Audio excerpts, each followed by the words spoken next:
जय नमोस्तु दंशनंदयानंदिवां शेयनिनंदशां परमितहत पदविंदिपा नम्यो सेत शोभा गुरुवेशे गोपति ज्ञान सहका तारण तरण समर्थ मुनि संसार हम जो छिन्नवरि हरखति अर्थ है जो है विनाश भव जो मम ध्यान पर देखो गुरु को धन को श्री तारण तरण शास्त्र चरण राजी मंगलाचरण देवी देवं नमस्कृतं लोकालोके प्रकाशिकं त्रैलोक्यं भुवनार्थं ज्योति ओंकारं च विन्दते ॐ ह्रियं श्रियं चिन्ते शुद्धे सद्भावपूर्णितं सम्पूर्णं स्वयंरूपं ध्रुवातीत विन्दसंयुक्तम्। बोलिए आचार्य गुरुवर सतगुरुवर संत तारण तरणदाचार्य जी महाराज जी की जय। एक साथ मंत्र उच्चारण करेंगे अपन। ओम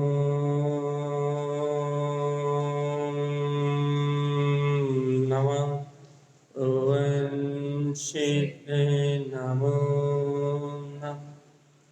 ओम नमः वंशिते नमो नमः।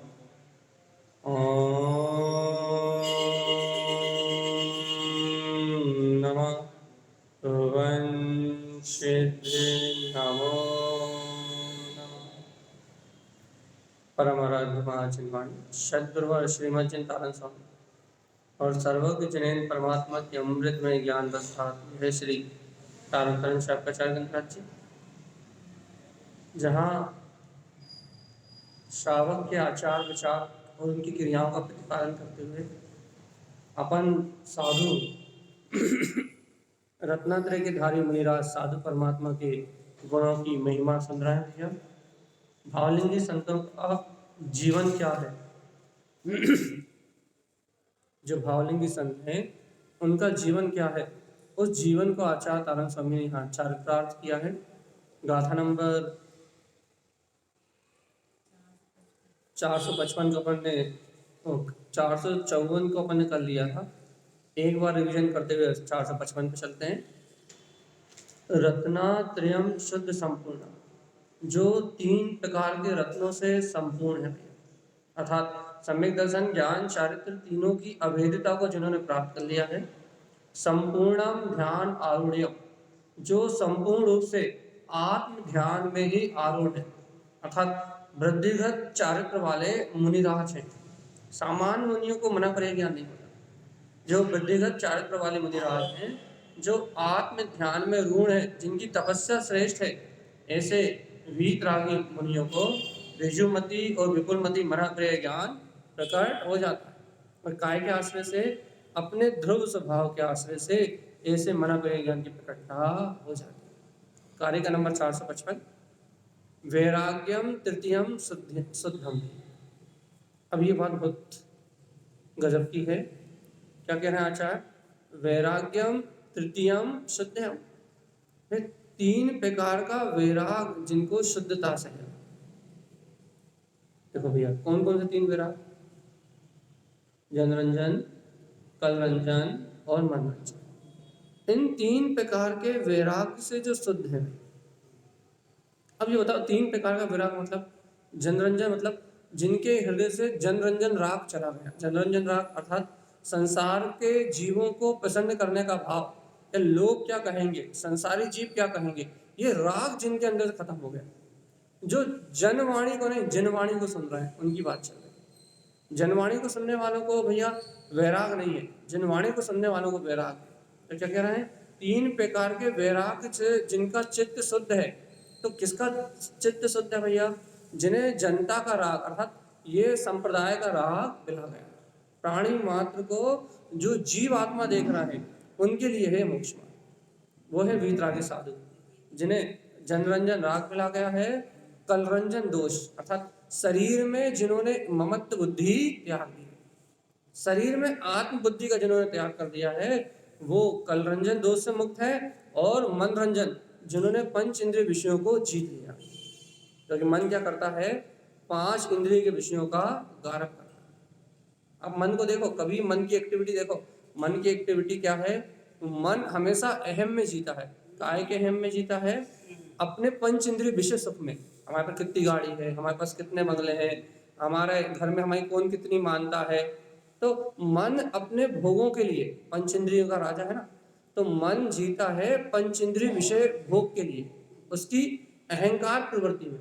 तो जिन्होंने जनरंजन, मनरंजन और कलरंजन तीनों प्रकार के जो विकार हैं, इनका त्याग करके वैराग्यम तृतीयम शुद्धियम, जिन्होंने अपने चित्त को शुद्ध कर लिया। अब बताएं भैया, अपने जीवन में क्या है? हाँ, बस जिन्होंने इस संसार को, संसारे त्रिजंती तृणम, जिन्होंने इस संसार को एक घास का तिनका, एक तृण मान के त्याग दिया है, वो है साधु के। यहाँ धारण स्वामी की जो गाथा है वो बहुत विशेष है। यह 3 प्रकार के वैराग्य से शुद्ध है। संसार को घास का एक तिनका माना है, तिनका। ये संसार तो एक तिनका है, और इसको तिनका मान के इसको क्षण में त्याग दिया है, अर्थात इसमें किसी प्रकार की आसक्ति नहीं रखी है, उनका नाम साधु है। जो मंदिर बनवाते रहे, धर्मशालाएं बनवाते रहे, राग देश करते रहे, उन्हें साधु कहा ही नहीं है। आगम आगम में साधु उन्हें कहा है जिनके लिए संसार एक तिनका है बस। बताओ, आपके घर में घास का तिनका पड़ा हो, तो आप झाड़ू लगा के फेंकते हो कि नहीं फेंक देते? उसको संभाल के रखते? घास के तिनके को संभाल के रखते हो कि फेंक देते हो उठा के? बस ऐसे ही जिनका इस संसार, शरीर और भोग, जनरंजन मतलब संसार, शरीर मतलब कलरंजन, और भोग मतलब मनरंजन, जिन्होंने संसार, शरीर, भोग, इन तीनों से अपने चित्त को प्रासुक कर लिया, मतलब इन तीनों विकारों को अपने चित्त से अलग करके अपने चित्त को शुद्ध कर लिया हो, और संसार को एक तृण के भांति जान के इसका त्याग कर दिया हो। भूषणम रत्नत्रयम शुद्धम, जिन्होंने रत्नत्रय के आभूषण को शुद्धता से ग्रहण किया हो। ध्यान आरूढ़म स्व आत्म दर्शनम, और आत्म ध्यान में आरूढ़ होके जो स्व आत्म स्वभाव का दर्शन कर रहे हैं, स्व आत्म स्वभाव को देख रहे हैं, वही सच्चे वीतरागी भावलिंगी मुनिराज हैं। और ऐसे मुनियों की वंदना करने से क्या होता है, असाता वेदनी कर्म का क्षय होता है। तो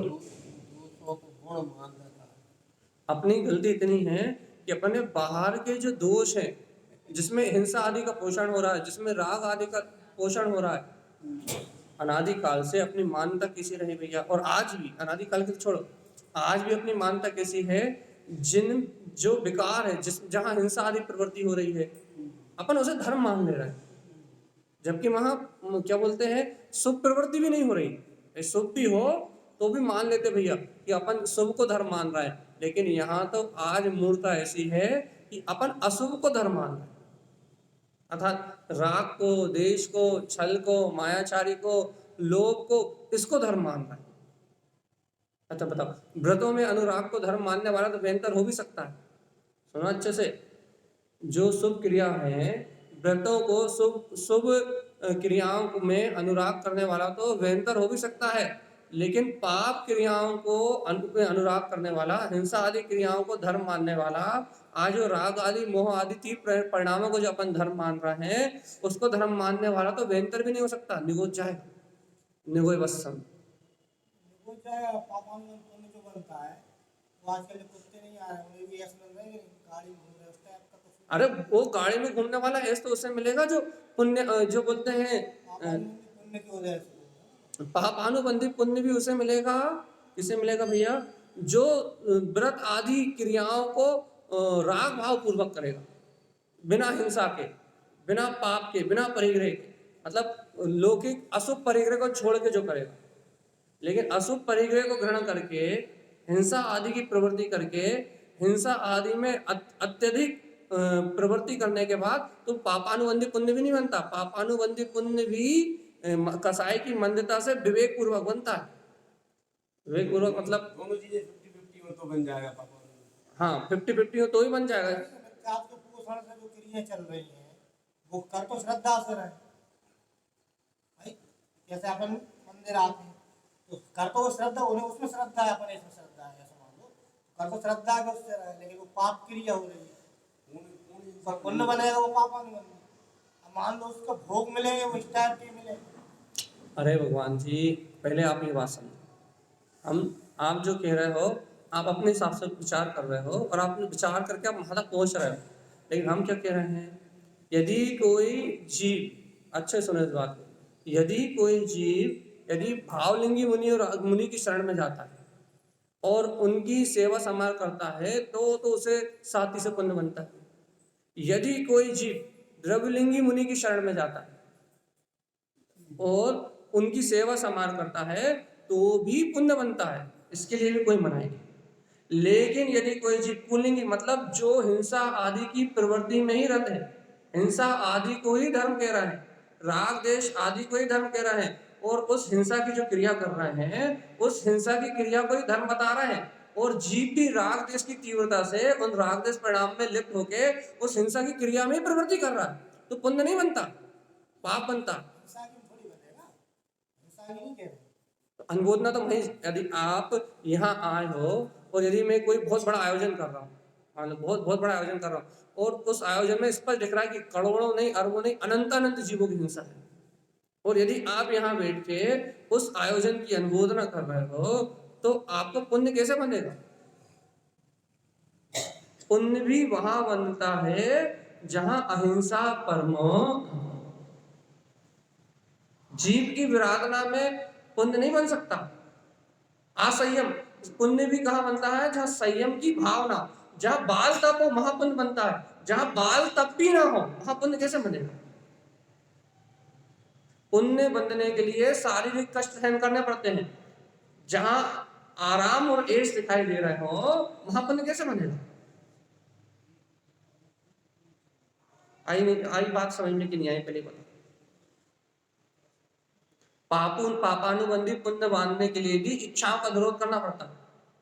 अब आप यदि हमारे पास आके इच्छा प्रकट कर रहे हो कि हमारे बच्चे हो जाए, हमारे हमारे हमारे घर संपत्ति बढ़ जाए, हमारे घर के ऐसे काम हो जाए, हमारे परिवार के ऐसे काम हो जाए, यदि इच्छाओं का विरोध करोगे आप तो तब होता है, तो पुण्य का आशा होता है। और जब काम भोग की इच्छा आपकी अंतर से प्रकट हो रही है तो आप पता पुण्य बनेगा कि पाप? तो पापानुबंधी पुण्य मानने के लिए भी दया के, अनुकंपा के और परोपकार के भाव चाहिए। उन पापानुबंधी पुण्य मानने के लिए भी दया के, परोपकार के और ये सारे भाव चाहिए। अब ये वो सारे भाव दिख ही नहीं रहे। हिंसा के भाव, लड़ाई के भाव, झगड़े के भाव, अपने नाम के भाव, हमारा झंडा ऊंचा करने के भाव तो बिल्कुल उल्टे दिख रहा है ना। अब जब भाव ही उल्टे दिख रहे हैं तो पुण्य कहां से मान लो? इसलिए तो हम इसलिए तो कह रहे हैं ना भैया, ये जीव पुण्य के धोखे में पाप की रियायत कर रहा है और पापानुबंधी पुण्य को भी नहीं मान पा रहा। कारण क्या है? क्योंकि इसे खुद विचार नहीं, इसे ये बात समझ में नहीं आ रही। पापानुबंधी पुण्य मानने के लिए तब करना पड़ेगा, साधना करनी पड़ेगी, अपने परिणामों में इच्छाओं का निरोध करना पड़ेगा, अपने अंदर में समता शांति लाके कसाय का न्यूट्रल करना पड़ेगा, और जब कसाय न्यूट्रल होगी तब पापानुबंधी पुण्य मान पाओगे, नहीं तो नहीं बन रहा। बस इसलिए हिंसा आदि की मान लो यदि हिंसा आदि की क्रियाओं की अनुमोदना मैं कर रहा हूं, अपन कृत कार्य अनुमोदना का एक जैसा फल मानते कि नहीं मानते? मान लो मैं यहाँ मंच में बैठ के क्रोध की, कसाई की और हिंसा भड़काने की बात कर रहा हूँ और आप आके सुन रहे हो, अनुमोदना कर रहे हो, वाह कितनी अच्छी बात, कितनी अच्छी बात, पुण्य बनेगा कि पाप? इसमें अनुमोदन नहीं की और विरोध भी नहीं किया। अब जिसने अनुमोदना नहीं करी, जिसने जान लिया भाई ये अज्ञान कथन कर रहे हैं, जिसने अनुमोदना नहीं करी और विरोध भी नहीं किया, हो सकता है तो उसे पुण्य का बंध हो सकता है, पाप के बंधु पापानुबंधी पुण्य का बंध हो सकता है। कैसे? यदि उसके परिणामों में ये अंतर चिंतन चल रहा है कि ये बात गलत है और ये बात का मैं विरोध इसलिए नहीं कर सकता कि मैं शक्ति से हीन हूं, लेकिन ये बात बिल्कुल मिथ्या है और वो अपने आत्म चिंतन में लगा हुआ है, उसे उस व्यक्ति की श्रद्धा नहीं है, उस वस्तु की श्रद्धा नहीं है, तो उसे पुण्य बन सकता है। क्यों? क्योंकि परिणाम अपने परिणाम से बनना है। ये तो पापा नहीं बनेगा फिर। हाँ, वो हमारा पापानुबंधी पुण्य बनेगा तो वो भी कब बनेगा? जब उसका निरोध अंतर मन से करोगे तब। और यदि अंतर मन से उसकी श्रद्धा रही तो फिर बनने वाला। जब अनुमोदन नहीं कर रहा तो अंदर में तो बनने वाला ही नहीं है। बस तो अपने को इस बात का बराबर होश में रखना है भाई कि पुण्य कहाँ से मिलता है। और यदि अपने को यही पता नहीं लगा कि पुण्य मिलता कहाँ से है, तो अपन पाप में रत होके पुण्य की चाह ना करेंगे, और पाप में रत होने से पुण्य कभी मिलने वाला 3 काल में नहीं। हिंसा में कभी पुण्य नहीं होता। अपन कहते ना भैया 2 कसाय पुण्य का कारण बनती है। कौन कौन सी? लोभ बन सकती है पुण्य का कारण, क्योंकि धर्म का लोभ हो, यदि क्रियाओं का लोभी हो, और जैसे में राग, अपना जो राग है, राग में 2 कसाय आ गई। कौन कौन सी? लोभ और माया। इन दोनों से फिर भी बन सकता है, लेकिन क्रोध और मान से पुण्य बन ही नहीं सकता। ये तो अशुभ है ही। आप द्वेष करके पुण्य बांध ही नहीं सकते। मान लो आप मुझसे वैर रख के बैठे हो, आपको मुझसे द्वेष है, तो आप पुण्य बांध ही नहीं सकते। अशुभ कसाय में कहां से पुण्य बांध लो? पुण्य बांधने के लिए तो कसाय की मंदता और धर्म अनुराग, राग परिणाम चाहिए। धर्म का लोभी चाहिए, चाहे वो क्रियाओं का लोभी हो। पुण्य बांधने के लिए भी व्यवहारिक चारित्र का लोभी होना चाहिए तो बनता, और नहीं तो बनने वाला। हाँ, लोभ और माया, ये राग की कसाय है, इनके चलते बन सकता, लेकिन क्रोध और मान के सद्भाव में पुण्य का आश्रय होता है। किसी जीव पर करुणा के भाव है उस समय क्या पापानुबंधी पुण्य बनेगा? अरे जिनेंद्र भगवान की वाणी को स्वीकार करके, वस्तु स्वभाव को स्वीकार करके, यदि 6 काय के जीवों पे अनुकंपा के भाव हैं, दया दान परोपकार के भाव हैं, तो बराबर पुण्य ही बनेगा, पुण्य ही बनेगा।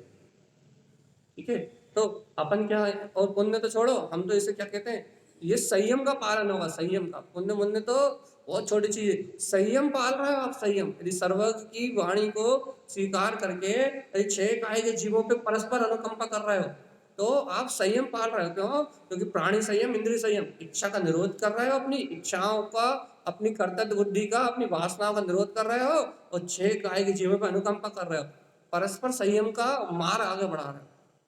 हम वहाँ राग भाव हुआ। हाँ, अनुकंपा का भाव राग भाव है। अनुकंप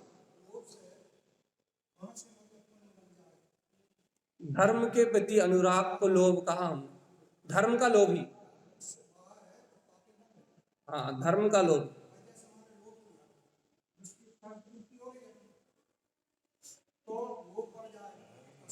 हाँ, देखो हमने क्या कहा, यदि कोई धर्म का लोभी है, क्रियाओं का लोभी है, संयम का लोभी है, उसको बंधेगा।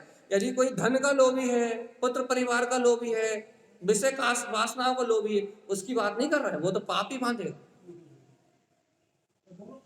हाँ, इसलिए अपने को यहाँ अंतर सावधानी इस चीज की रखना है। अरे तारण स्वामी तो ऐसे संत है कि उन्होंने कहा लोभ करना है तो लोभम च अपसद्भावम, लोभ करना तो आत्मा का लोभ कर लो ना, जिसे अनंत काल से तुमने प्राप्त नहीं किया, ऐसे आत्म स्वभाव को प्राप्त करने का लोभ करो ना। लोभ करना अच्छा लगता है ना, जिन जिन पर स्वरूप अपने आत्म तत्व के अनुभव करने का लोभ करो ना। वो तो स्वार्थ के बस कर दिया है। आत्मा का लोभ करने में क्या दिक्कत है? डॉक्टर नंदन जैन, सविता दीदी, आपका म्यूट को क्या परेशानी है? चलो, ये जीव लोभ को हमेशा अच्छा मान के करता है, लेकिन काय का लोभ अच्छा मानता है ये बताओ। पुत्र का देखो लोभ का, हाँ बोलिए, हाँ बोलो।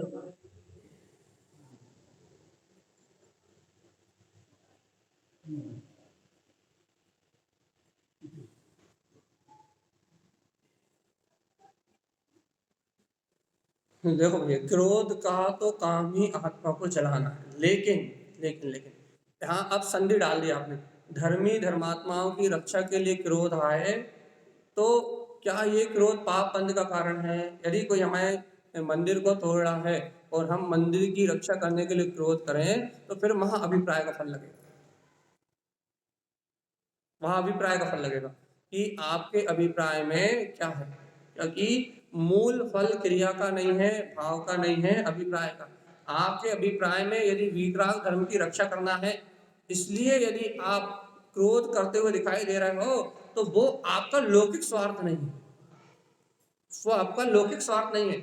वहां आपको वीतराग धर्म की रक्षा के लिए, वीतराग धर्म की प्रभावना के लिए जो भाव आए हैं भैया, उसके लिए अपन बुंदेला ठाकुर देखते हैं निशय जी में बने हुए हैं, आज लोग अब तारण स्वामी को छोड़ के उनको देखने, उनको पूजने जा रहे हैं। तो वो गुरु महाराज की रक्षा के लिए जो उन्होंने करा, तो वही भयंकर गति को प्राप्त हो गए, देव गति मिल गई। तो वो लोभ जो है, वो जो क्रोध है, सॉरी, वो जो क्रोध है, यदि वो क्रोध क्या बोलते हैं, वीतराग धर्म और धर्मात्माओं की रक्षा के लिए हो, तो उसका अभिप्राय में फल, अभिप्राय में वीतराग धर्म की रक्षा करने के कारण से उसका फल स्वभाव है। क्योंकि अपन ने पढ़ा ना कर्मों में कि कुछ प्रकृतियां ऐसी हैं, अशुभ प्रकृतियां ऐसी हैं, कर्म की प्रकृतियां ऐसी हैं जो अपने स्वभाव रूप भी फल देती है और अपने स्वभाव के विपरीत भी फल देती है। उन्होंने, बुंदेला ठाकुर ने तारण स्वामी की रक्षा करी थी, उस तारण स्वामी पे उपसर्ग हो रहा था। तारण स्वामी को रक्षा की जरूरत नहीं थी, तारण स्वामी तो अपने ध्यान में लीन थे, उन्होंने रक्षा के लिए नहीं बोला था, लेकिन उन पे उपसर्ग हो रहा था तो उन्होंने उपसर्ग दूर करने में निमित्त बने थे। तो उपसर्ग दूर करने में वो निमित्त बने नहीं, वो घटना नहीं, वो वाले नहीं। सब लोग ना हम बता रहे हैं आपको कहानी, बुंदेला की कहानी ऐसी पढ़ी सुनी है, जो सुनी है वो बता रहे हैं कि गुरु महाराज अपनी गुफा में ध्यान में लीन रहते थे। उस समय निशय जी में शायद कुछ लोगों उपसर करने आए थे, तो इन बुंदेला ने, इन दोनों भाइयों ने उन्हें खदेड़ दिया था, मतलब वहां से उन लोगों को भगा दिया था। उस झड़प में एक बुंदेला की शायद मृत्यु हो गई थी, दो भाई थे, एक की मृत्यु हो गई थी। तो उसकी जो मृत्यु हुई थी, जो सुना है बड़े से बुजुर्गों से वो सुना रहा है कि उसकी जो मृत्यु हुई थी, उस बुंदेला को शायद वो वहां बन गया बेंतर। तो अब लोग उस बुंदेला को पूजने लगे, तारण स्वामी को भूल गए। ये है मिथ्या। हाँ, तो वो क्या कर रहा है, लोग कहाँ फंस गए, वहां बुंदेला के चबूतरे में, और लोग वो भूल गए कि जिन महाप्रतापी संत की रक्षा में ये लग गया, जिनके मात्र रक्षा करने के भाव से इसे बेहतर देव पर्याय मिल गई, नहीं तो नर्क निगोच जाता, इसे बेहतर पर्याय मिल गई, वो उस तारण स्वामी की महिमा नहीं आ रही। अरे वो तारण स्वामी, उनकी महिमा नहीं आ रही, सुनी हुई बात है सब। और क्या बोलते हैं, किंवदंती है, लेकिन क्या कह रहा है कि हमारा कहने का अभिप्राय क्या है कि लोगों की मान्यता कितनी मूढ़ है, जो वीतरागी संतों को छोड़ के, वो तारण स्वामी को छोड़ के, वो गुरुदेव की अनंत महिमा को छोड़ के वो कहाँ भटक रहा है, उनके दिमाग में कहाँ क्या बसा हुआ है। वो धर्मेंद्र, वो अपना अपना विषय नहीं, वो उनका विषय, वो अज्ञान है। तो वो उनको पूजने लगे हाँ, बार बार। बस वही जी।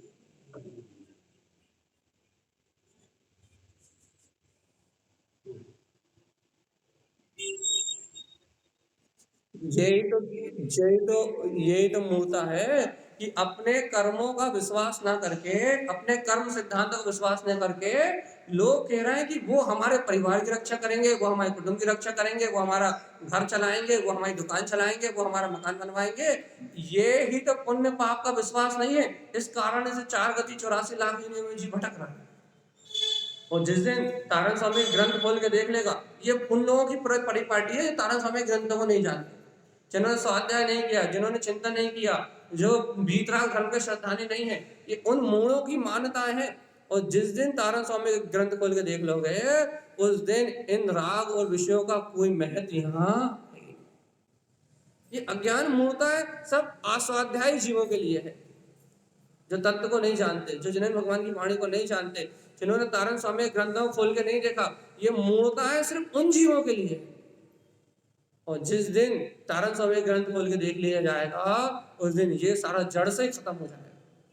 क्योंकि तारण स्वामी ने एक शुद्ध वीतराग का रत्नात्रय के अलावा कोई दूसरा उपदेश ही नहीं दिया।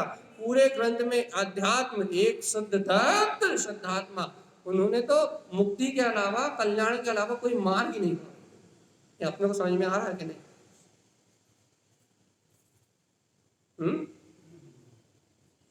अपन भी उन मूढ़ों में तो शामिल नहीं है।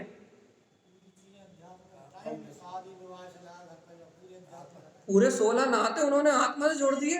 माँ बाप भाई बहन साला साली, पूरे के पूरे 16 के 16 नाते उन्होंने आत्मा में जोड़ दिए। उन्होंने बाहर में कोई नाता नहीं रखा। संसार 16 फूलना में उन्होंने पूरा अपनी परिणति को, अपने पूरे रिश्ते अपने अंदर आत्मा जोड़ दिए, जिसमें यदि राग भी हो तो तेरी अंतर परिणति से तुझे राग हो। यदि राग करने का भाव भी आए, यदि कोई व्यवहार करने का भाव भी आए, तो तेरी अंतर गायक परिणति ही तुझे सामने दिखाई दे। पूरे 16 के 16 नाते ने आत्मा जोड़ ली। जब किससे किससे राग करेगा, किससे मोह करेगा? तेरा बाप, तेरा भाई, तेरा ममल स्वभाव है। अब पता कहाँ जाएगा? और जब पिता ही ममल स्वभाव को कह दिया, माता ही वीतराग परिणति को कह दिया, तो किसकी शरण में जाएगा? और उन्होंने तो चेला चेली को चेला चेली चाल जंजाल, चेला चेली प्रत्यक्ष काल ऐसे चेला लाओ संगा, रूसे तुसे मने अभंगा। जिनके मन में राग देश की तृष्णा दिखाई ना दे, ऐसे चेला लेके आओ। ये रागी देशी भोगी कामी, जिनके चित्त में राग विषय वासनाएं भरी हुई हैं, ऐसे चेला लेके ही मत आओ, जिससे हम भी साधना ना कर पाए और ये हमें पेरते रहे। क्योंकि ये तो चेला चेली जी जंजाला, जी का जंजाल है। तो तारण स्वामी जैसे वीतरागी संत मिलना इस निष्कृष्ट पंचम काल में दुर्लभ है। और ये जो पंच कल्याणक बताया, ए भगवान आत्मा छोड़ो छाड़ो, मायाचारी में धर्म नहीं है, इतना समझ लो। इसलिए अपन किसी की पर्सनल बात नहीं करते, लेकिन सबको सब ज्ञात है कि यहाँ धर्म एक शुद्ध वीतराग है। इसलिए तो बता रहे हैं, हमने आपने नाम ले दिया उस चीज का, हमने सीधी बात कह दी थी। जहाँ अनंत हिंसा देखी जा रही है, जहाँ अनंत मायाचारी देखी जा रही है, जहाँ मात्र पैसा ही श्रेष्ठ है, जहाँ मात्र दिखावा ही श्रेष्ठ है, यदि उस अवस्था को, इस क्रिया को आप धर्म मान रहे हो, जहाँ मुख पशुओं को बांध के रोंदा जा रहा है, खींचा जा रहा है, यदि आप उसी को धर्म मान रहे हो, तो आपका भैया आप महापुण्य नहीं मान रहे, आप महापाप लेके आ रहे हो। आपने नाम ले दिया, हमने सिर्फ सीधी सीधी बात कही। तो यहाँ बात सीधी ये है कि विवेक का जागरण हो तो मुक्ति मिलेगी, और विवेक जागरण ना हो तो अपन क्रियाओं को धर्म मान के, हिंसा को धर्म मान के अपन महाप्रवृत्ति करेंगे और वहां से पाप लेके आएंगे। पाप सही है। अभी आपकी दिल्ली दूर है। यदि अपने गायक स्वभाव भगवान आत्मा का शैतान हो गया, परमात्मा के वचन स्वीकार हो गए, तो अपना परमात्मा अपने सामने खड़ा। और यदि भगवान की वाणी स्वीकार नहीं हुई तो दिल्ली सही में बहुत दूर है। ये परमात्मा ये सम्यक मिलने वाला नहीं, क्योंकि सम्यक मिलता है अंतर की स्वीकारता से, सम्यक मिलता है आत्मा के पुरुषार्थ से। यदि कोई जीव कहे हम पुरुषार्थ करें ही ना, हम लौकिक व्यवहार, मिथ्या व्यवहार निभाते रहे, हम संसारी जीवों की तरह, अज्ञानी जीवों की तरह क्रियाएं करते रहे, हम भी मिथ्यात्व की कृतकार्य कर्मों में लगे रहे, और हमें सम्यक दर्शन हो जाए, तो 3 काल में होने वाला आपको मिथ्यात्व की संपूर्ण अनुमोदना से, और जहां हिंसा को धर्म कहा जा रहा है, उससे पूर्णतः अपना चित्त अलग करना ही पड़ेगा। तब आप सम्यक की अनुमोदना कर पाओगे, परमात्मा के वचनों की अनुमोदना कर पाओगे, और उस दिन आपको सम्यक प्राप्त हो जाएगा। जी हर साल वेदी प्रतिष्ठा हो रही है, फिर जी क्या है? यदि, हाँ बहुत बढ़िया सवाल है, यदि ये जो वेदी प्रतिष्ठा है, यदि इसमें सत्य तो सत्य है, यदि वेदी प्रतिष्ठा है, यदि इसमें जिनवाणी का जो प्रभाव न करने का भाव है वो है तो ठीक, और इसके अलावा यदि जो हिंसा आदि की क्रियाएं हैं, यदि इसके मान कसाय के पोषण के लिए और हिंसा आदि क्रियाओं के लिए ये सब हो रहा है, तो ये भी पूर्णतः पाप आश्रय का कारण है, क्योंकि मान कसाय कभी सुख नहीं हो सकता। लेकिन यदि इसके पीछे यह भाव है कि गुरु महाराज का पंथ बना रहे, ये जिनवाणी की सुरक्षा बनी रहे, इस अभिप्राय से किया जा रहा है, तो ही मात्र पुण्य आश्रय का कारण है। एक बात और बताओ, ये महापुरुषों की जो चर्चा चलती है, तिरसठ इससे सलाका, क्या मिलता है? तिरसठ सलाका के महापुरुषों की कथा का वर्णन करने से यदि आपके चित्त में वैराग आता तो ठीक, नहीं तो उनकी रानी कितनी सुंदर थी, उनके बच्चे कितने सुंदर थे, उनके महल कितने अच्छे थे, यदि यही सुनाई देता है तो निरंतर असुख का बंध ही होता है। प्रेरणा भी दी है वो, तो क्या आप उससे कुछ नहीं। कह रहे वैराग आता तो ठीक, कि इन्होंने इतनी सुंदर रानी क्यों छोड़ दी, इन्होंने इतना सुंदर महल क्यों छोड़ दिया, इनके इतने अच्छे पुत्र थे, इनकी सेवा में लगे रहते थे, फिर भी बैरागी क्यों हो गए? फिर उनकी 96,000 रानी, वही कह रहा है, इनकी 96,000 रानी थी, फिर भी भरत चक्रवर्ती ने संयम क्यों ले लिया, साधु क्यों हो गए, क्या कमी थी? इतना बल था, इतनी रानियां थी, इतनी रिद्धि थी कि एक साथ अपनी वैकृत क्रिया से 96,000 रानियों के पास पहुंच जाते थे, इतनी विक्रिया रिद्धि थी, इतने सुख थे, फिर भी क्यों छोड़ दिया उन्होंने? यदि ऐसा वैराग आता है तो भैया सब कुछ सम्यक है, सारो सब सार है, सब भैया कल्याण का साधन है। और यदि उनकी रानियों के भोग सुनते सुनते ही मन में हर्ष होता है, तो भगवान जी नरक गति बांध रहे हो, बैठमानी योग पढ़ के नरक गति बनती। तो भैया जी वेदी प्रतिष्ठा का प्रश्न आया है, इसमें वेदी जन्मानी की भावना ठीक है, आप शुभ कार्य करते हैं, पर कलशों को चढ़ दो, कलशों को उतार कर फिर दोबारा चढ़ाना, भगवान का वो शुभ योग हो रहा है। सिर्फ क्या कहते हैं कि क्षेत्र की व्यवस्था बनाने के लिए भाई खंडित हो तो मानते हैं, खंडित होगा इसलिए अपन ने दोबारा उनका कल्चर हम कह रहे हैं ना, वो व्यवस्था, प्रक्रिया को बंद होना चाहिए, हाँ कल्चर वाली प्रक्रिया को बंद करना चाहिए। वो कलशारोहण आदि जो सब क्रियाएं सभी जगह हैं, और वो कलशारोहण आदि वो शुभ के प्रतीक है, कलश ध्वजा तो है ही, दिख ही रहे शुभ है, वो अपन को उतार कर फिर दोबारा करना। हर साल उन पे पालिश होता है, हर बार जितने बार भी होती है उनकी शुद्धि होती है, तो हर एक साल में उन पे जो आवरण आता है उसको हर नियम से होना चाहिए जी, हाँ नियम से हर जगह होना चाहिए। होती लगभग जिन्हें करने वो करते हैं। नहीं तो ऐसे भी नियम से सफाई के उद्देश्य से तो हर साल हर मंदिरों पे क्षेत्रों और देखो भैया, तो कराना चाहिए व्यवस्थापकों को, ऐसा अभिप्राय अगर ऐसा है। क्षेत्र को चलाने के लिए अर्थ की जरूरत भी पड़ती है, और उस निमित्त से अर्थ आता है। तो वो पापादि पुण्य, हाँ, यदि उसमें दो बात है, यदि आप वीतराग धर्म की प्रभावना के लिए करोगे तो ठीक, और हाँ यदि मान बढ़ाई के लिए वो कलश ले रहा हो तो आप, तो सीधी बात है, आपका अभिप्राय सम्यक है तो वो सम्यक है।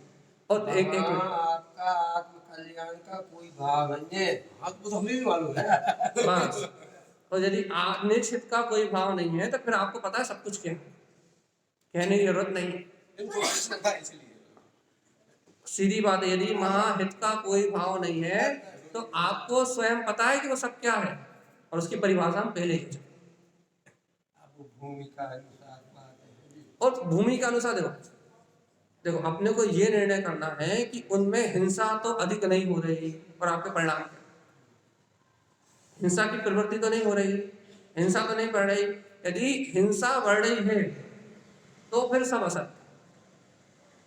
तो अपन आगे चले, तो यहाँ आचार्य नारायण स्वामी क्या कह रहे हैं कि वैराग्यम तृतीयम शुद्धम, एक बार बताओ, जिनके चित्त में तीनों प्रकार का वैराग्य शुद्ध है, एक नहीं, अर्थात जिन्होंने जनरंजन राग का परित्याग कर दिया है।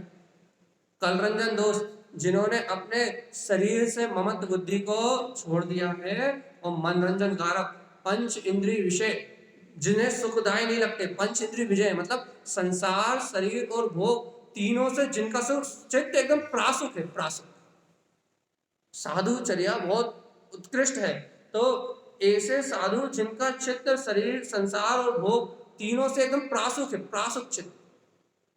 तारण स्वामी का देखो, अपन तारण स्वामी ग्रंथ पढ़ रहे हैं, तारण स्वामी का चित्त कितना प्रासुक है, दिखाई दे रहा कि नहीं दे रहा?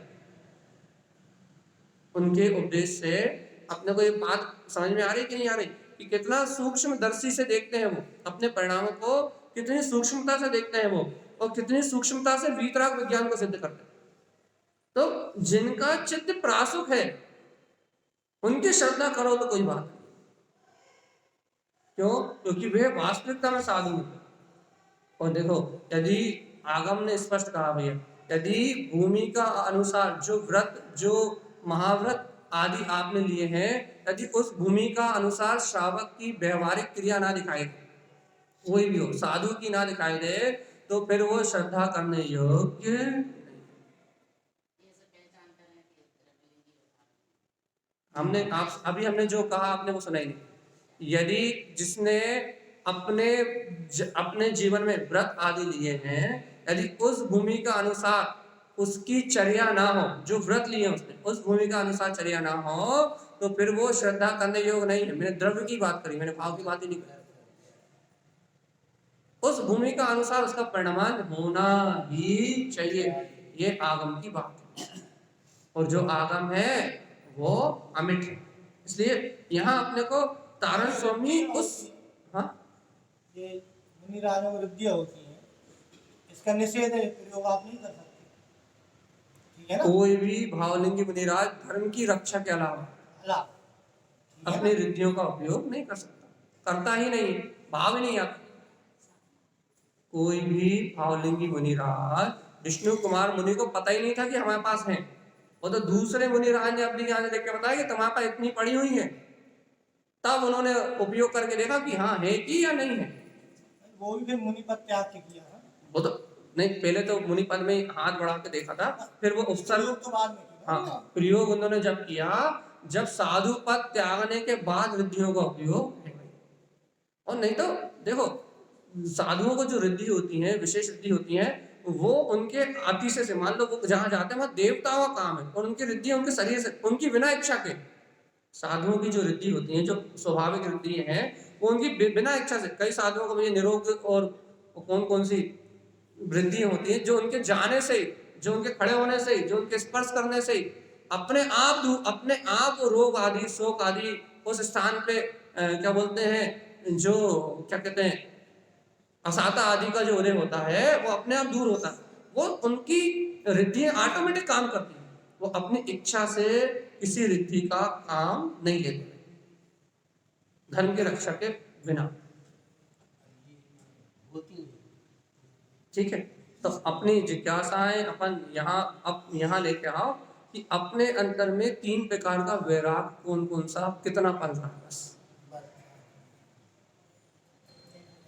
जनरंजन, अपन कितना दुनियादारी की बात में मस्त है, जनवाणी सुनने में आनंद आता है या जनवाणी सुनने में आनंद आता है। कल रंजन, अपने को अपने शरीर में कितनी आसक्ति टूट गई, पंच इंद्रिय विषयों में अपना कितना राग टूट गया। क्योंकि कल रंजन को दोष कहा है, जब तक इस शरीर में अपनत्व है तब तक संसार का अंत हो ही नहीं सकता, क्योंकि इस शरीर से ही पूरा परिवार है, पुत्र है, भोग है, सारी इच्छाएं, सारी कामनाएं शरीर से। कल रंजन दोष। और मनरंजन कारक, अपने को अपनी भौतिक सामग्री का कितना अहम है, मन में अपन अपने पंच इंद्रिय विषयों को कितना सुखरूप मान के इसका अहंकार करते हैं कि मेरे पास 4 गाड़ी, 2 बंगले, मकान, दुकान, मैं ऐसा करता हूँ, मैं ऐसा खाता हूँ, मैं ऐसा बनाता हूँ, मेरे पास ये है। इस पंच इंद्रिय के विषयों का गौरव कितना है, अपना कितना कम हो गया, अपना कितना टूट गया, ये बताओ। क्योंकि तारण स्वामी तो कह रहे हैं भैया, जब तक ये गौरव कम नहीं होगा, जब तक ये अपने अंतर से जलरंजन, कररंजन, मनरंजन इन तीनों से वैराग्य का भाव नहीं आएगा, चित्त में निर्मलता नहीं, कम से कम ऐसा तो लगे ये संसार शरीर भोग असार है। जब तक ऐसा भाव नहीं आएगा तब तक समय सार आत्मा की अनुभूति करने के लिए अपनी रुचि नहीं करेगी। पहले असार तो कहो, किसे? संसार शरीर और भोग। देखो अपन तो इसमें सार ढूंढ रहे हैं ना। अच्छा बताओ, अपन भोगों में सार कैसे ढूंढ रहे हैं? भोगों में तृप्ति ढूंढ रहा है कि नहीं ढूंढ रहा है? घर पुत्र परिवार में सुख ढूंढ रहा है कि नहीं ढूंढ रहा है? तो अपन इन संसार शरीर भोगों में अपन सार ढूंढ रहा है। और तारण स्वामी कह रहे हैं कि संसार शरीर भोग असार है, जनरंजन कलरंजन मनरंजन ये तुम्हारे लिए अनंत संसार में डुबाने वाला है। तो अपन सार ढूंढ रहे हैं या असार ढूंढ रहे हैं? क्या लग रहा है आपने? बस अपन जिसे त्यागना चाहिए, जिससे विरक्त होना चाहिए, उसमें राग बढ़ा रहा है। घर में, पुत्र में, परिवार में, इंद्रिय विषयों में जिनसे विरक्त होना चाहिए उनमें राग बढ़ा रहा है। और जहां अनुराग बढ़ना चाहिए, धर्म में, धर्म की क्रियाओं में, संयम में, शील में, विवेक में, सदाचार में, जहां राग बढ़ना चाहिए वहां राग नहीं बढ़, वहां कह रहा है भैया हाँ क्या होता है, कुछ धर्म वर्म क्या होता है, धर्म में कुछ क्या होता है, कुछ नहीं। जहां असार होना चाहिए वहां सार ढूंढ रहा है, वहां पूरा मन वचन का है पूरा उपयोग लगा रहा है। और जहां सार है, समय सार भगवान आत्मा, लेकिन याद आ गई तो आ गई और नहीं आई तो नहीं। ले बताओ, कल रात में अपना कौन सा सूत्र था? संसार सरणी। ये संसार का स्वभाव तो संसरण करने का ही है। ये संसार का संसरण एक समय के लिए रुकने वाला नहीं है। लेकिन हे जीवात्मा, यदि तू इसकी शरण छोड़ दे और सिद्ध ध्रुवम स्वभाव, सिद्ध ध्रुव स्वभाव, मैं आत्मा शाश्वत सिद्ध स्वभाव वाला ही हूँ, तू अपने स्वभाव का आश्रय ग्रहण कर ले तो ये संसार का संसरण तो चलता रहेगा, लेकिन तू अपने स्वभाव का सिद्ध शाश्वत स्वभाव का आश्रय ग्रहण करके तू इस संसार से पार हो सकता है। इतनी सी बात थी अपनी। कथन से ये बात होती है कि अरे बहुत पुण्यात्मा जीव है, ऐसा कहने में आता है। ये कहना भी मैंने क्या है? अब ये व्यवहार हो सकता है कि कोई का पुण्य उदय चल रहा है, उसे देख लो कि पुण्य आत्मा जी, अर्थात पूर्व का देखो पुण्य, एक मिनट हम एक मिनट बता, पुण्य आत्मा किसे कहते हैं अपने को पहले ये समझना चाहिए। जिसका पुण्य का उदय चल रहा है उसे पुण्य आत्मा नहीं कहते। वो अपनी अज्ञानता है कि अपन कह देते हैं किसी के पास बंगला ज्यादा है या किसी के पास भीड़ ज्यादा है, तो अपन उसके पास भीड़ देख के या किसी का बंगला देख के पुण्य आत्मा कह देते हैं। वो पुण्य आत्मा नहीं है, वो पूर्व पुण्य का फल भोग रहा है, वो वर्तमान में विषय वासना और अज्ञान में लीन। पुण्यात्मा, पुण्यात्मा जीव किसे कहते हैं? पुराण पुरुषों को। या पुण्यात्मा जीव किसे कहते हैं? कि जो जीव संयम में, सदाचार में, वर्तमान में, विवेक में जीवन जी रहा है, उसके पास एक कूटी कोड़ी ना हो, धर्म मार्ग में पारायण कर रहा है, उसे पुण्यात्मा कहते हैं। अरे उसके अंदर के भाव क्या चल रहे हैं वो तो कोई समझ नहीं पाएगा भैया तो कथन से कह दो। बाहर से उपचार कथन ही होता है, अंतर जानने वाले तो केवली परमात्मा। तो जी, जिसका पुण्य का उदय चल रहा है वर्तमान में, वो देखो भाग्यशाली कब मानेंगे? जब वो उस पुण्य उदय में गाफिल ना होके अपना संसार का अभाव कर रहा है। अब हाँ, जो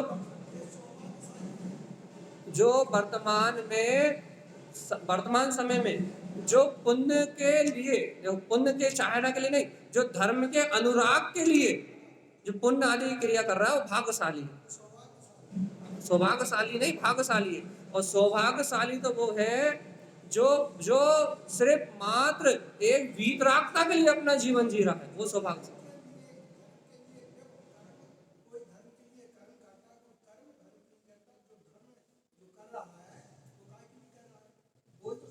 हाँ, जो धर्म के लिए जी रहा है वो सौभाग्यशाली, और जो नियम व्रत संयम कर रहा है नर्म निर्गोध में नहीं जाने के लिए वो भाग्यशाली है। लेकिन भैया पूर्व का पुण्य अपने विषय वासनाओं में भोग के निकाल रहा है, वो दुर्भाग्यशाली है कि अपने अपने पुण्य का भी उपयोग नहीं कर पा रहा। पूर्व भाव में पुण्य करा था तो आज सुख है, सुविधाएं हैं और सारी फैसिलिटी है, फिर भी अपने हित का काम नहीं कर पा रहा, वो दुर्भाग्यशाली है। उसके दुर्भाग्य की महिमा कहीं ना जाए। अपन कहते ना, जैन धर्म में जन्म लिया, वीतराग कुल में जन्म लिया, सम्यक दर्शन की बात सुनी, भगवान की वाणी सुनी, इसके बाद भी मिथ्या की रुचि, पर की रुचि, यहाँ वहां भटकने की रुचि, तो कहना इसके दुर्भाग्य की महिमा कहीं ना जाए। अब यहाँ पुण्य भाव से संसार बढ़ता है कि कम होता है? कोई भी भाव हो, शुभ हो या अशुभ, पुण्य हो या पाप, निरंतर संसार को बढ़ाने वाले भाव ही है। ना पुण्य से मोक्ष हो सकता है, ना पाप से मोक्ष हो सकता है। सिद्धांत तो जो है वो है, एकमात्र आत्मा का हित अपने स्वभाव को स्वीकार करने से ही कल्याण हो सकता है। इसलिए आचार्य भगवंतों ने तारण स्वामी ने तो पंडित पूजा में कह दिया था ना, पुण्य पाप प्रक्षालन, कि तुझे पुण्य और पाप दोनों का प्रक्षालन करना पड़ेगा। और जब तक तुझे पुण्य की रुचि है तब तक पाप तो पुण्य के पीछे आ ही जाएगा। यदि पुण्य करेगा तो क्या होगा, भोग सामग्री मिलेगी, और भोग सामग्री मिलेगी तो उसका भोग करके पाप तो तुझे आ ही जाएगा। पुण्य के पीछे पाप तो छुपा ही हुआ है, यदि उसकी रुचि है तो। यदि धर्म की रुचि है तो फिर वो पुण्य पाप को लाने वाला पुण्य नहीं बनता भैया। फिर वो जो पुण्य बनता है वो आपके संयम साधना में, आपकी आराधना में निमित्त बनने वाला पुण्य बनता है। आपका तप बढ़ेगा, आपका बल बढ़ेगा, आपका वीर बढ़ेगा। वो जो धर्म के आश्रय से जो पुण्य बनता है उसी को साथी से कहते हैं, वही आपके कल्याण में साधन बनता है। पाप तो पाप है, लेकिन पुण्य भी पाप ही है एक तरीके से, यदि विषय भोगों की रुचि है तो। इसलिए तो कह रहा है सावधान। इसलिए बार बार कहते हैं जो मंदिर नहीं आता उससे कहते हैं मंदिर आ, पुण्य कर ले, लेकिन जो मंदिर आने लगता है उससे कहते हैं पागल, मंदिर आने में धर्म नहीं है, अपने आत्मा का हित कर ले, मंदिर आने से तेरी मुक्ति होने वाली। जो नहीं आता उससे तो यही कहते हैं कि मंदिर आ, दोनों टाइम आना चाहिए, दर्शन करना चाहिए। और जो आन लगता है उससे कहते हैं बेटा आना तो सीख गया, पुण्य के लालच में यहाँ आना तो सीख गया, लेकिन सुन ले ये पुण्य भी तेरे काम में आने वाला नहीं है। काम में तो जब भी आएगा वो अपने गायक तत्व का अनुभव ही आएगा। इसलिए इस पुण्य की रुचि भी छोड़, अब मंदिर आना सीख गया है तो मन के अंदर जाना भी सीख जा। तो मन के अंदर में वो अपना परमात्मा, देह देवालय में वो अपना देव चेतन गायक परमात्मा विद्यमान है। ये सब बातें आत्मा के हित के लिए हैं भैया। अपने को समझ में आ रही है नहीं, अपने को ये निर्णय करना कि अपने को ये बात समझ में आ रही है, आ रही कि नहीं आ रही, आ रही का पता। अभिप्राय की बात है। देखो भैया आ रही है, दिल्ली दूर है लेकिन पहुंच जाएंगे, बस पहुंचने की हिम्मत है। पैसेंजर में बैठे हैं। नहीं, देखो भैया तत्व का श्रद्धान ये अपने को स्वीकार करना। यदि अपन तत्व का श्रद्धान कर रहे हैं, वस्तु स्वरूप को आप कुछ मत करो, आप मिथ्या स्थानों से क्या बोलते हैं छह अनायतन से दूर रहो और आप वस्तु स्वभाव का श्रद्धान करो, आपको कल्याण का मार्ग तो बनेगा ही बनेगा। लेकिन शर्त इतनी है, मिथ्यात की अनुमोदना आपके जीवन से किसी भी रूप में नहीं होना चाहिए। मिथ्यात का पक्ष झूठी आडंबर अर्थात कहीं भी बाहर के आडंबर को धर्म मानने का पक्ष आपके जीवन में बिल्कुल भी नहीं होना चाहिए। आप इतना ही अपने जीवन में कर लो, सिर्फ इतना ही। यदि इतना ही आपके जीवन में हो गया तो सम्यक आपसे दूर नहीं। अरे व्यवहार में तो अपन कुगुरुओं के जाल से और कुदेव अदेव आदि के जाल से यदि व्यवहार में हम इनसे बच जाए तो भगवान जी अपना जो व्यवहार सम्यक होगा उससे निश्चय की प्राप्ति तो हो ही होगी। ग्रहित मिथ्यात्व तो छोड़ दो, पहले जो वर्तमान में ग्रहित मिथ्यात्व ग्रहण कर रहे हो तो ग्रहित मिथ्यात्व छोड़ दो। दो प्रकार से भैया, एक कुगुरुओं के कुदेव आदि के उपदेश को ग्रहण करके अदेव आदि अचेतन आदि में जो परमात्मा मानने की जो परंपरा है, पहले उस ग्रहण किया मिथ्यात्व को छोड़ो। और फिर दूसरा क्या, कि घर मेरा है, पुत्र मेरा है, परिवार मेरा है, इस समाज ने तो तुम्हें संस्कार दिए हैं, ये संयोग में मेरे हैं, इन संयोगों को, ये ग्रहित मिथ्यात्व है, इन्हें अपना मानना छोड़ दो। यहाँ ग्रहित गया और वहां अंतर से अग्रहित मिथ्यात्व जो अनादिकाल से और मिथ्यात्व कर्म की प्रकृति का अभाव होने में देर लगने वाली, तुम ग्रहण किया हुआ मिथ्यात्व छोड़ दो। जो वर्तमान में ग्रहण कर रहा है लोगों की देखा देखी, वो ग्रहण किया हुआ मिथ्यात्व छोड़ दो। आग्रहित तो अपने आप तुम्हारे अंतर से जाएगा ही जाएगा। क्यों? क्योंकि सुनो तो, ग्रहित मिथ्यात्व ही आग्रहित का पोषण करता है। लिख लो ये बात। आप जो वर्तमान में मिथ्यात्व ग्रहण कर रहे हो, वो ग्रहित मिथ्यात्व ही आपके आग्रहित जो आग्रहित अनादिकाल की सत्ता है ना, उस कर्म प्रकृति को पोषण देता है। और यदि तुम वर्तमान में ग्रहित मिथ्यात्व का त्याग कर दोगे तो तुम्हारे उस आग्रहित मिथ्यात्व को दम मिलना बंद हो जाएगी। अब जब उस कर्म को दम ही नहीं मिलेगी, उसे बल ही नहीं मिलेगा, नई प्रकृति नहीं बनेगी, तो उससे तो अपने समय की योग्यता पे आके क्षय होना ही पड़ेगा। वो तो बिलाएगा ही, वो तो बिलाएगा ही, वो तो क्षय हो गई, वो तो नष्ट हो गई। लेकिन तुम वर्तमान में ग्रहित मिथ्यात्व का त्याग करोगे तब। यदि वर्तमान में ग्रहित मिथ्यात्व का त्याग नहीं होगा तो फिर कुछ होने वाला। आज अष्टमी है, मंदिर विधि होना है क्या? होना है? तो चलो इस विषय को हम यही छोड़ रहे हैं। क्या छोड़ रहे हैं भैया? कि अपने को अंतर में सबसे पहले क्या करना है, अपने अंतर में जो अपन मिथ्या मानता है ग्रहण करना है। लोक व्यवहार से, संसार के व्यवहार से, यहाँ वहां की क्रियाओं से जो अपन मिथ्यात्व को ग्रहण कर रहे हैं, सबसे पहले उस ग्रहित मिथ्यात्व का अपने को क्या करना है? सावधान। क्या सावधान? आगे क्या करना है? ग्रहित मिथ्यात्व। और यदि हम ग्रहित मिथ्यात्व का त्याग दृढ़ता से कर देंगे, पूर्ण संकल्प से कर देंगे, बिना भय के कि क्या होगा, लोग क्या कहेंगे, समाज का व्यवहार कैसे चलेगा। समाज का व्यवहार, सावधान, आपके मिथ्यात्व के पोषण करने से नहीं चलता, समाज का व्यवहार आपके पुण्य से चलता है। यदि आप ग्रहित मिथ्यात्व आदि का त्याग कर दोगे तो दुनिया आपके चरणों में संसार नवाएगी तो नवाएगी। क्योंकि आपका जितना भी यश कीर्ति का उदय है, यदि है तो कोई आपकी निंदा नहीं कर सकता, कोई आपसे व्यवहार नहीं बदल सकता। कहने वाले कहते रहेंगे, लेकिन आपका व्यवहार आपके पुण्य की वजह से चलता है, पाप की वजह से विपरीत और पुण्य की वजह से आपके अनुकूल। तो ये बात पक्की हो गई कि नहीं हो गई? क्या पक्की हो गई? व्यवहार पुण्य की वजह से चलता है, इसलिए हमें ग्रहित मिथ्यात्व करना है पूर्णता से, जड़ से त्याग।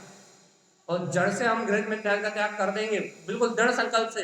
कोई कुछ भी कहता रहा है, थोड़े दिन परीक्षा होती है, होती नहीं होती, थोड़े दिन परीक्षा होती है, लेकिन उसके बाद फिर कुछ नहीं होता, उसका व्यवहार और अच्छा हो गया कि नहीं हो गया, निश्चिंत होगा कि नहीं होगा। तो थोड़े दिन परीक्षा होती है, थोड़े दिन बाद व्यवहार और अच्छा होता है, और अच्छा सारा परिवेश मिलता है, और अंतर से जो दृढ़ता आती है, उस दृढ़ता के बल पे सारे कार्यों की सिद्धि होती होती है। और एक सबसे बड़ा काम सिद्ध हो जाएगा भैया, आग्रहित मिथ्यात्व को पोषण नहीं मिलेगा तो अपना मिथ्या जाने का काल निकट आ जाएगा। और एक बार तूने सम्यक को ग्रहण कर लिया, उसके बाद तू कहीं भी चले जाना, मुक्ति हुए बिना रहने वाली। इसलिए अपन ग्रहित मिथ्यात्व का त्याग करें और आत्मा की बात को स्वीकार करके, तारण स्वामी की बात को स्वीकार करके इस संसार सागर से मुक्त होने का मार्ग बनाए। यही सतगुरुदेव का हम समस्त भवजीवों के लिए मंगल उपदेश है। पूरी आचार्य सतगुरु संत तारण तरण आराम दे।